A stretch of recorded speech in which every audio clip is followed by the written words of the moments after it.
신약성경 373페이지 야고보서 3장 1절로 12절 말씀입니다. 저와 여러분이 한 절씩 교독을 하도록 하겠습니다. 1절 제가 먼저 읽습니다. 내 형제들아, 너희는 선생된 우리가 더 큰 심판받을 줄 알고 많이 선생이 되지 말라. 우리가 다 실수가 많으니 만일 말에 실수가 없는 자면 곧 온전한 사람이라 너희 온몸도 굴레 씌우리라. 우리가 말을 순종케 하려고 그 입에 재갈 먹여 온몸을 어거하며 또 배를 보라. 그렇게 크고 광풍에 밀려가는 것들을 지극히 작은 키로 사공의 뜻대로 운전하나니 이와 같이 혀도 작은 지체로 돼 큰 것을 자랑하도다. 보라, 어떻게 작은 불이 어떻게 많은 나무를 태우는가. 혀는 곧 불이요 불의의 세계라. 혀는 우리 지체 중에서 온몸을 더럽히고 생의 바퀴를 불사르나니 그 사르는 것이 지옥불에서 나느니라. 여러 종류의 짐승과 새며 벌레와 해물은 다 길들모로 사람에게 길들었거니와 혀는 능히 길들일 사람이 없나니 쉬지 아니하는 악이요 죽이는 독이 가득한 것이라. 이것으로 우리가 주 아버지를 찬송하고 또 이것으로 하나님의 형상대로 지음을 받은 사람을 저주하나니 한 입으로 찬송과 저주가 나는도다. 내 형제들아, 이것이 마땅치 아니하니라. 샘이 한 구멍으로 어찌 단물과 썬물을 내겠느뇨. 다같이요, 내 형제들아, 어찌 무화과 나무가 감람 열매를 포도나무가 무화과를 맺겠느뇨. 이와 같이 짠 물이 단물을 내지 못하느니라. 아멘. 오늘 혀 제대로 사용하기라는 제목으로 말씀을 전하고자 합니다. 잠언에서, 구약의 잠언에서 수많은 귀한 생명의 말씀들, 교훈들로 가득 차 있습니다만 그 잠언의 말씀들 중에서 가장 많이 언급된 주제가 뭐냐면 바로 혀에 관한 것, 말에 대한 것입니다. 여러분, 우리가 말하지 않고는 살 수 없습니다. 하나님께서 우리에게 이 말이라는 커뮤니케이션, 소통하는 귀한 수단을 허락해 주셨습니다. 그런데 말을 하다 보니까 이 말은 우리의 마음속에서 결국에는 품은 그 모든 것이 바깥으로 드러난 것인데 참 때로 우리가 생각지 못하는 말들이 나오고 그 말로 말미암아 수많은 오해와 또 갈등과 상처와 그것으로 인하여서 분열과 혼돈을 겪는 경우가 너무나 흔하기 때문에 이것이 현실이기 때문에 말에 대한 그러한 잠언의 말씀이 가장 많은 것입니다. 여러분, 제가 야고보서의 별명을 처음에 지푸라기 서신이라는 좋지 않은 부정적인 그러한 별명을 한번 소개한 적이 있습니다. 그러나 이것은 잘못된 관점에서 붙여진 잘못된 이름이고 오히려 야고보서는 바로 신약의 지혜서 혹은 신약의 잠언이라는 그러한 별명을 가지고 있습니다. 신약의 잠언, 신약의 지혜서란 별명대로 야고보서도 보면 이 말, 혀에 대한 교훈들이 집중되어 있는 것을 우리가 보게 됩니다. 야고보는 야고보의 편지 시작부터 바로 말에 대한 교훈을 거듭거듭 말하는 것을 우리가 이미 살펴보았습니다. 예를 들어 야고보서 1장 19절에 보니까 내 사랑하는 형제들아, 너희가 알거니와 사람마다 듣기는 속히 하고 말하기는 더디하며 성내기도 더디하라. 참 우리에게 너무나 와닿는 말씀이 아닐 수가 없습니다. 26절에도 보면 누구든지 스스로 경건하다 생각하며 자기 혀를 재갈 먹이지 아니하고 자기 마음을 속이면 이 사람의 경건은 헛것이라 라고 그렇게 경고합니다. 자, 그러다가 야고보는 이 말의 문제, 혈의 문제를 본격적으로 집중적으로 다루는데 그것이 바로 오늘 본문의 내용입니다. 아마도 이 말의 지혜의 문제는 3장 후반절에도 연결되는 것을 여러분 다음 시간에 보게 될 것입니다. 오늘 이 본문 제가 1절부터 12절까지 길게 잡았는데, 그 중에서 우리가 집중해 볼 것은 바로 야고보가 지적하는 혀의 영향력입니다. 혀란 것, 지극히 작고 짧은 것인데 이것이 미치는 영향력은 어마어마하다라는 것을 그는 다음과 같이 이렇게 비유로 말합니다. 야고보서 3장 5절로 6절의 말씀입니다. 이와 같이 혀도 작은 지체로 돼 큰 것을 자랑하도다. 보라, 어떻게 작은 불이 어떻게 많은 나무를 태우는가. 혀는 곧 불이요 불의의 색이라. 혀는 우리 지체 중에서 온몸을 더럽히고 생의 바퀴를 불사르나니 그 사르는 것이 지옥불에서 나느니라. 자, 여러분들, 각 나라에 이 혀와 관련된 그런 격언들, 속담들이 참 많습니다. 그리고 이 사람이 좋지 않게 말하는 욕들 가운데도 혀와 관련된 그런 욕들이 있습니다. 우리 한국 사람들이 요즘에는 그런 말을 잘 안 쓰겠지만 저희들이 어릴 때만 해도 참 그런 말들이 많이 나돌았습니다. 예를 들어 쇠가 빠진 놈. 여러분, 이 쇠란 말은 혀의 사투리죠. 여러분들, 혀가 빠지면 사람이 어떻게 되겠습니까? 죽는 것입니다. 그런데 이것보다 더 정말 심한 욕은 바로 이 쇠가 만발이나 빠진 놈. 여러분들, 보통 우리는 혀는 새치혀라고 이야기하죠. 여러분, 새치가 어느 정도 될까요? 한 치가 3cm입니다. 그러니까 새치는 약 9cm에서 10cm 정도 되는 아주 한 짧은 것이죠. 그런데 이게 만발, 여러분, 한 발이 양팔을 벌려 이게 한 발입니다. 약 150cm. 만발이면 환산하면 약 10마일 정도 돼요. 여러분, 혀가 10마일 빠지면 어떻게 되겠습니까? 이것만큼 참 무서운 욕도 없습니다. 그런데 옛날에 보면 막 이런 말들을 막 했다고요. 여러분, 새치혀, 길게 뽑아봤자 약 10cm 되는 아주 짧은 이 작은 몸의 기관이 그 쏟아내는 말로 인해서 드러내는 영향력과 파괴력은 어마어마하다는 것입니다. 이것을 바로 작은 불 하나로 온 숲의 모든 나무를 불태우는 불의 비유를 하고 있습니다. 그래서 혀는 곧 불이요 불의의 색이라. 이 혀는 온몸을 더럽히고 우리 인생의 바퀴, 우리 인생의 전 과정, 전 존재를 다 불태우는 것이라. 심지어 혀에서 나오는 말은 마치 꺼지지 않고 끊임없이 타오르는, 그래서 모든 것을 다 불태우며 고통을 안기는 지옥불과 같다라고 그렇게 표현합니다. 거듭 혀를 불에 빗대어 설명합니다. 사실 제가 이 동부에 오면서 참으로 여러 가지 안정을 누리는 것 가운데 두 가지가 있다면, 하나는 지진이 없다는 것, 또 하나는 불이 없다는 것입니다. 산불이 없다는 것입니다. 사실 얼마나 이 동부 지역이 숲이 울창합니까? 그러나 울창하고 널푸른 숲에다가 주기적으로 비가 내리기 때문에 이곳 동부 지역에서 산불이 났다는 이야기를 거의 들어본 적이 참 드뭅니다. 그런데 제가 한 13년 살았던 캘리포니아에서는 매년마다 산불이 반복됩니다.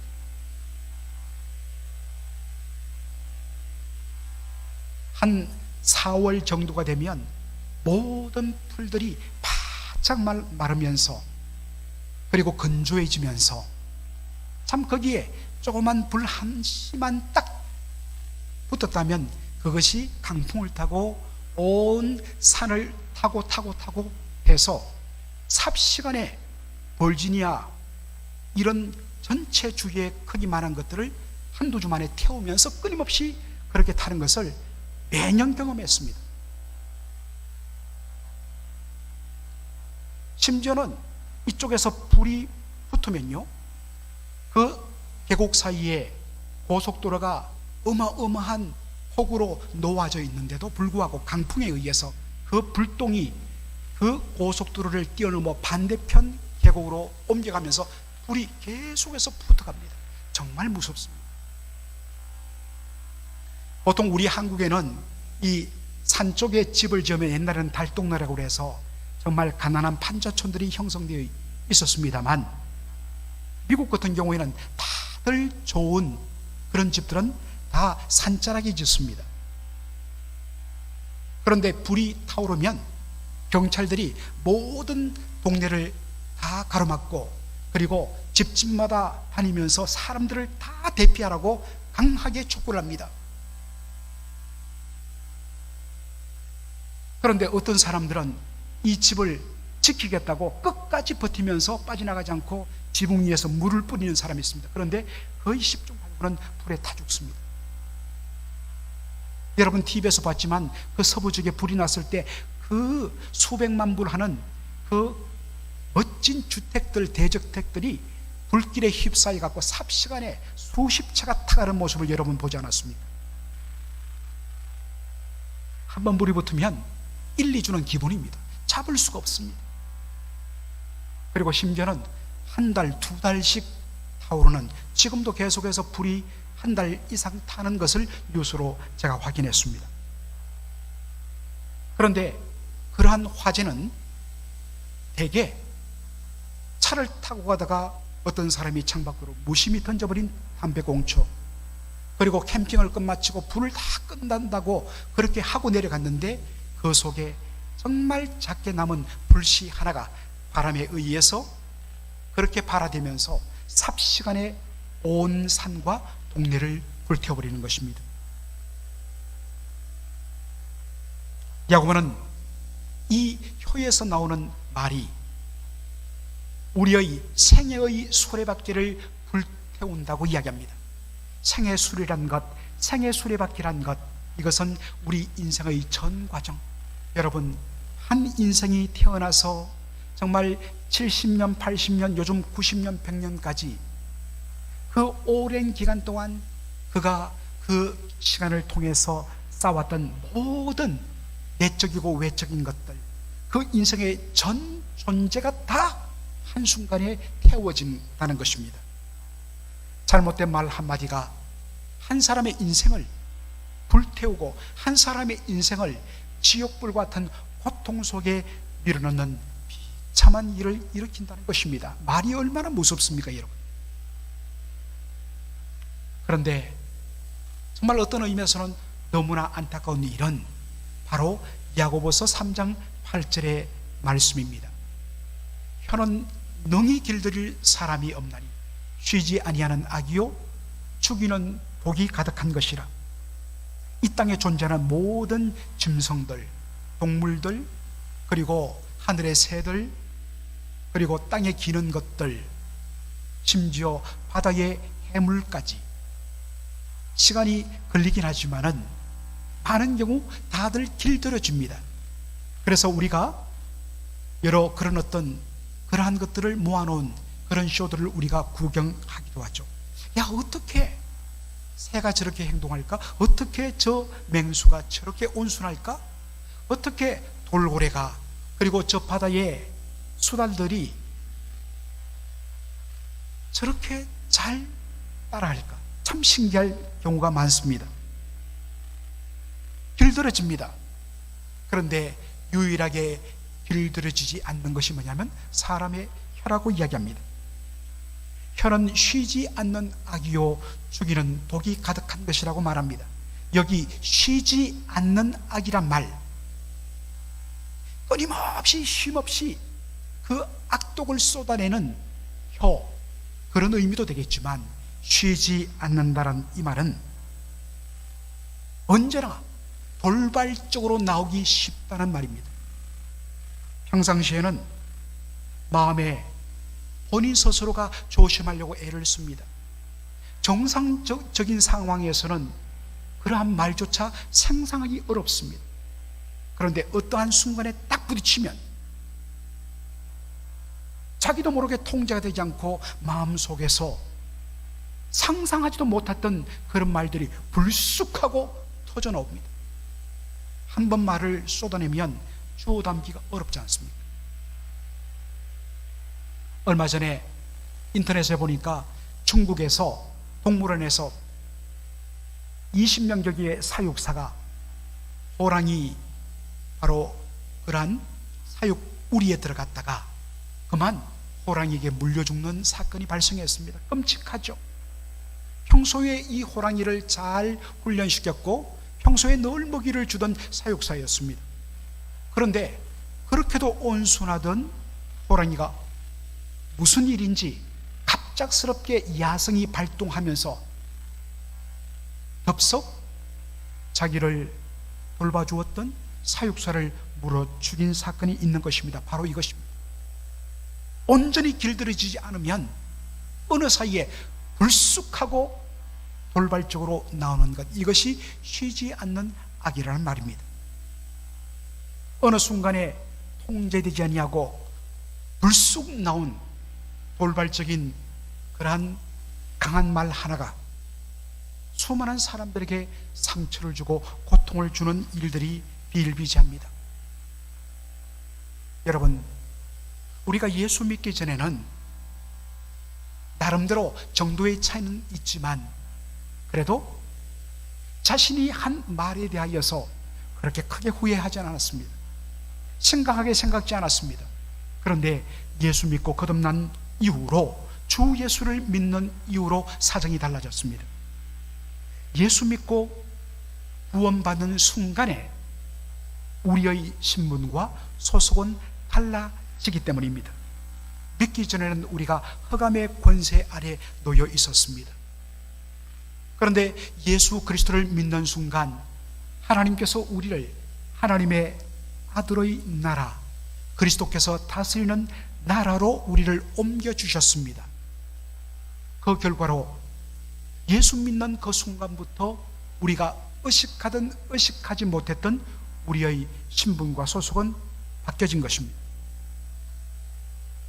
그 순간부터 우리는 그 달라진 신분과 소속에 걸맞는 삶이 요구됩니다. 이것이 구원받은 성도의 바로 책무입니다. 그 중에 하나가 우리의 혀를 통해서 나오는 말의 내용이 달라져야 한다는 것입니다. 말의 변화를 요구합니다.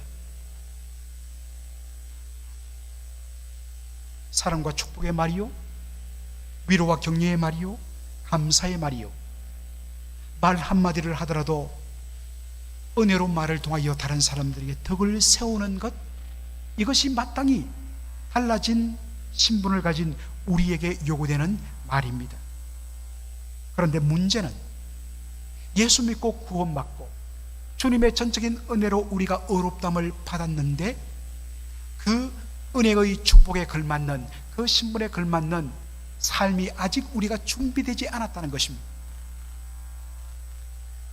그러다 보니까 분명히 예수 믿고 구원받은 은혜의 경험이 있는 사람임에도 불구하고 그 혀를 통하여서 정제되지 않은 그러한 말들이 쏟아져 나옴으로 말미암아 많은 사람들에게 상처를 주고 자기가 어떤 면에서는 인식하지 못하는 그 모든 것을 뛰어넘는 말로 인하여서 그 상대방 사람이 당하는 그 고통은 이루 말할 수 없는 일들이 비일비재한 것입니다. 그래서 본인은 나는 뒤끝이 없어라고 이야기하지만 그의 말로 인하여서 이미 수많은 사람들이 말려도 할 수 없는 고통과 상처에 시달리는 것을 우리가 경험하고 있는 것입니다. 야고보는 이것이 원리적으로 맞지 않는 일이라고 단호하게 이야기합니다. 야고보서 3장 10절로 12절에 보니까 한 입으로 찬송과 저주가 나는도다. 내 형제들아 이것이 마땅치 아니하니라. 그러면서 이야기합니다. 샘이 한 구멍으로 어찌 단물과 썬물을 내겠느뇨? 당연히 안 된다는 것이죠. 내 형제들아 어찌 무화과 나무가 감람 열매를, 올리브 열매를, 그리고 포도나무가 무화과 나무 열매를 맺겠느뇨? 이와 같이 짠물이 단물을 내지 못하느니라. 굳이 설명이 필요 없을 정도로 이 말씀이 너무나 명백합니다. 따라서 한 입을 통하여 하나님을 향한 찬양과 형제를 향한 저주가 나오는 것은 있을 수가 없는 일이라고 이야기합니다. 그런데 현실은 어떻습니까? 현실은 그것이 우리에게 일어나고 있다는 것입니다. 오늘 본문에서 보면 야고보는 이 말을 듣는 사람들에게 내 형제라고 이야기합니다. 주 예수를 믿는 믿음을 가진 자들, 예수를 믿음으로 의롭다함을 받고 예수를 믿음으로 하나님의 자녀가 된 자들, 그 하나님의 자녀들에게는, 구원받은 자들에게는 이러한 일들이 불가하다는 것입니다. 그런데 현실은 어떻습니까? 현실은 바로 야고보서 3장 9절에 있는 말씀과 같습니다. 이것으로 우리의 혀로 우리가 주 아버지를 찬송하고, 또 이것으로 우리의 혀로 하나님의 형상대로 지음받은 사람들을 저주한다는 것입니다. 여전히 길들이지 않고 여전히 우리의 그 길들이지 않는 혀를 통해서 그런 말들이 돌발적으로 불쑥불쑥 나옴으로 말미암아 수많은 사람들을 고통스럽게 만든다는 것입니다. 정도의 차이는 있지만 이 모든 부분이 우리 모두의 어떤 면에서는 몸부림이고 고민이고 고통거리인 것입니다. 여러분, 정말 사람의 혀는 길들이지 않는 것일까요? 얼핏 보면 혀를 길들이는 것은 불가능하다는 것처럼 야고보가 말하는 것으로 우리가 그렇게 느껴집니다. 그러나 이 말씀 속에 놀라운 비밀이 들어 있습니다. 제가 이 본문을 가지고 씨름하는 중에 알렉 모티오 목사님의 책을 보다가 참 놀라운 제가 인사이트를 얻고 은혜를 받았습니다. 바로 이거구나.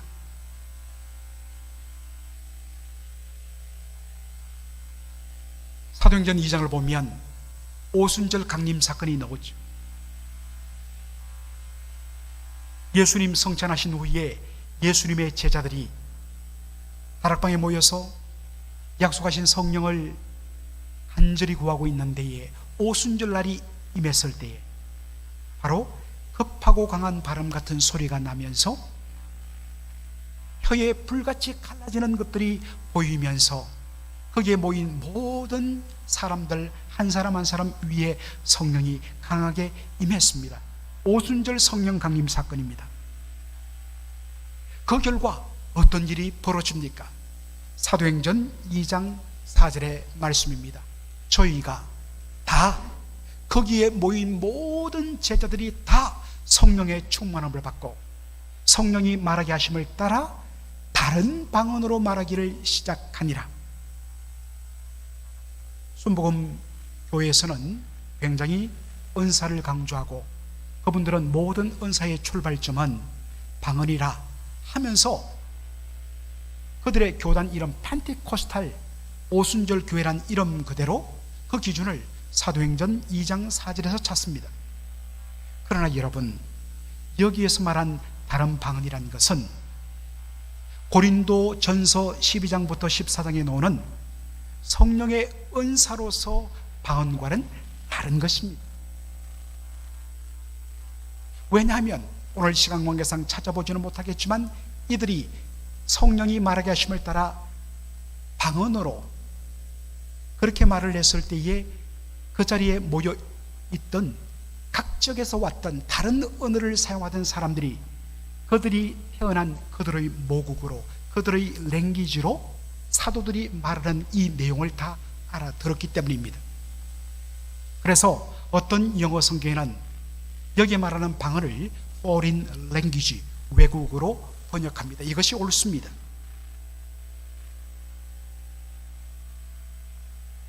그런데 여러분, 참 고맙게도 우리 한글 성경에는 방언이라 번역이 되어 있는데 원래 이 말의 정확한 원어적인 의미는 영어 성경이 잘 들어오는 대로 혀입니다. tongue입니다. other tongues, 다른 혀로 말하기를 시작했다라는 뜻입니다.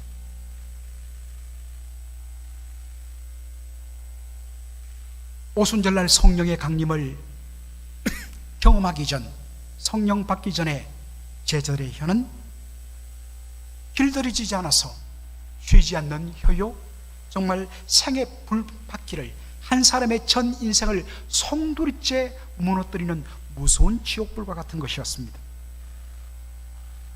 길들여지지 않아서 어느 순간에 마음의 울타리를 넘고 마음의 철조망을 뛰어넘어서 어떤 것도 그 마음속에 불쑥 나오는 것들을 막을 수 없는 그런 말에 불러서 다른 사람들에게 상처를 주었습니다.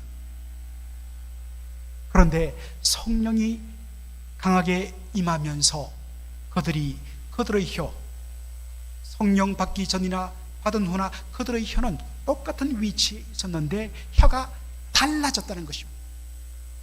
혀가 달라졌다는 말, 다른 혀가 됐다는 말은 혀에서 나오는 말이 달라졌다는 말입니다. 여러분, 성령의 충만함을 받게 되면 권능을 받는 것과 아울러서 동시에 성령의 열매가 맺혀지게 되어 있습니다. 이것이 성령 충만입니다. 갈라디아서 5장 22절로 23절에 보면 우리가 잘 아는 성령의 열매가 소개되어 있죠. 오직 성령의 열매는 사랑과 희락과 화평과 오래 참음과 자비와 양선과 충성과 온유와 절제니 이 같은 것을 금지할 법이 없느니라 라고 말씀하죠. 얼핏 보면 우리가 성령의 9가지 열매 이렇게 이야기하지만 사실은 성령의 열매의 대표는 사랑입니다. 여기에 나오는 다른 모든 그러한 성령의 열매 속에 다 사랑이 들어 있습니다. 사랑이 포함됩니다. 성령의 대표 열매는 사랑입니다. 성령으로 충만해지면 마음속에 사랑으로 충만해집니다. 사랑이 충만해져서 그 사랑이 충만해진 눈으로 상대방을 본 순간 그 사람이 사랑스러워집니다. 상대방에게는 객관적으로 사랑스러운 것들이 없고 사랑받을 만한 어떤 조건이 없음에도 불구하고 그 사람에 대한 알 수 없는 긍휼과 자비와 용서의 마음이 요동칩니다. 그래서 사랑하게 되어 있습니다. 그 사랑이 그의 혀를 변화시킵니다. 사랑과 축복의 말이요, 위로와 격려의 말이요, 은혜를 끼치는 덕스러운 말이 나오게 됩니다. 성령의 충만함을 우리가 다 경험하면 마음속에서 그와 같은 부유함, 그리고 그로 인하여 우리의 혀가 바뀌는 것을 경험하게 됩니다. 그리고 성령의 열매의 마지막 표현이 뭐냐면 절제입니다. 절제는 일종의 거룩한 브레이크입니다. 우리의 마음 속에서 악한 마음으로 인하여 충동된 그 말들이 불쑥 혀를 통하여 나오는 순간에 성령의 브레이크가 혀에 걸립니다. 그 결과로 충동 가운데 일어난 말수가 줄어들게 되고, 그리고 절제란 것은 하지 않는 것이 아니라 해야 할 말과 하지 말아야 할 말에 대한 구별이 일어난다는 것입니다. 이것이 절제입니다. 그리고 더 구체적으로는 우리가 무슨 말을 해야 하는지 그것이 명확해지면서 해야 할 말, 올바른 말들만 그렇게 드러내는 것, 이것이 성령의 절제입니다. 사랑하는 성도 여러분, 이제 우리가 구해야 하고 집중해야 할 것이 무엇임이 명확하게 드러났습니다. 할 수만 있으면 말을 하지 않고, 할 수만 있으면 과묵하고, 그래서 말에 어떤 의미에서는 실수를 줄이는 것, 그것도 귀한 일입니다. 그러나 노심초사 내 말로 인하여서 무슨 일이 날까 절제하며 조심하며 말에 수를 줄이는 것, 그것은 굉장히 초보적인 일입니다. 본질적으로 성령의 충만함을 구해야 하는 것입니다. 날마다 성령의 충만함으로 말미암아 주여 저의 혀가 달라지게 하여 주시옵소서. 날마다 우리가 오순절 성령 강림의 역사를 현장에서 날마다 재현하고 다시 체험하는 그것이 뭐냐면 바로 혀입니다. 성령의 충만함으로 다른 혀를 가지고 성령의 충만함으로 말미암은 사랑과 절제의 열매를 가질 때 혀는 성령의 은혜 가운데서 능히 통제되고 조절되고 원래 하나님이 주신 그 혀의 올바른 기능이 회복되는 것입니다. 그러므로 여러분 성령의 충만함을 구하십시오. 다른 사람과 말해야 할 때, 회의를 해야 할 때 먼저 우리가 구해야 할 것, 주여 성령의 충만함을 더하여 주옵소서. 다른 혀가 되게 하여 주옵소서. 사랑과 절제로 말하게 하여 주옵소서. 모든 성도들이 이와 같은 놀라운 은혜를 경험하며 그래서 우리의 커뮤니케이션이 주의 복을 그렇게 주고받는 축복된 자리가 되기를 간절히 소원합니다. 기도하겠습니다. 살아계신 우리 아버지 하나님,